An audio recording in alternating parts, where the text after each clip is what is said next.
A UNM professor who is behind brain studies that predict which adult criminals will commit more crimes is now expanding his groundbreaking work. On special assignment, News 13's Katie Kim tonight shows how he's now trying to figure out why kids turn into killers. They should have their whole lives ahead of them. Instead, most in this infamous group are likely to waste their adolescence away in a jail cell. Nehemiah Griego was 15. Tony Day, 14. Benjamin Hilburn was 10. The boys are accused of murdering their family members. How could this happen? What went wrong? How does the justice system deal with a child offender? There are so many questions that judges, prosecutors, and police have when handling kid suspects. Well, science might provide an answer. You're gonna have about 20 seconds of soft buzzing while the UNM psychology professor Dr. Kent Keel, together with the nonprofit Mind Research Network, has been studying inmates' brains in search of whether brain structures play a role in why they commit crimes. We first showed you Keel's mobile MRI unit last year. The brain scanner traveled inside adult prisons here in New Mexico to take snapshots of criminals' minds. Now, Keel has a new set of subjects. Their ages ranged from 12 to 18. From 2007 to 2011, Keel has scanned the brains of 200 New Mexico kids, most of them locked up at the state-run juvenile jail in Albuquerque, some of them for murder. Now, kids' brains are not as developed as adults, but Keel's research makes a further distinction.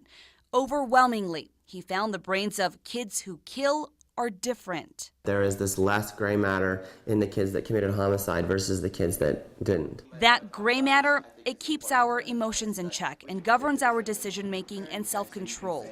The kids locked up for homicide had less of it. That just suggests to us that making a bad decision, like the decision to commit a homicide, is something that can be found in terms of brain structure. In short, Keel says a picture of a child's brain could be a predictor of future behavior. If we understand what's going on inside their brain, then we might be able to develop an intervention that works. Top officials in the juvenile justice system are paying attention to research like Keel's. If you're in a position to help minimize murder in young people, now I'm talking primarily young people, then I think we need to start thinking a little bit differently outside this box. Tom Swistak has spent 35 years as an administrator, observing the tragedy of cases like Griego's and Day's and Hilburn's. He admits more research is needed, but Swistak says scanning the brains of troubled kids early could give the juvenile justice system some guidance on how to step in.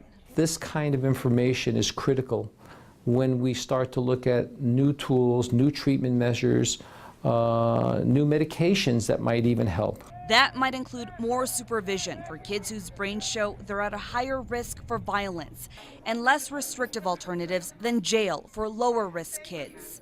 Swistak isn't alone. We reached out to Children's Court Judge William Parnell. In an email, he reminded us a judge's job is to do what's best for the community and for the kid who's being sentenced. The judge said research like Keel's gives those on the bench a more complete picture. Judges have to make some of the most difficult decisions every day. If you're in a decision-making capacity, you want the best information that you can have in front of you, and this might help. That's what we're trying to do. On special assignment, Katie Kim, KRQE News 13. Dr. Keel estimates that MRI scans on kids in jail would cost about $500 each.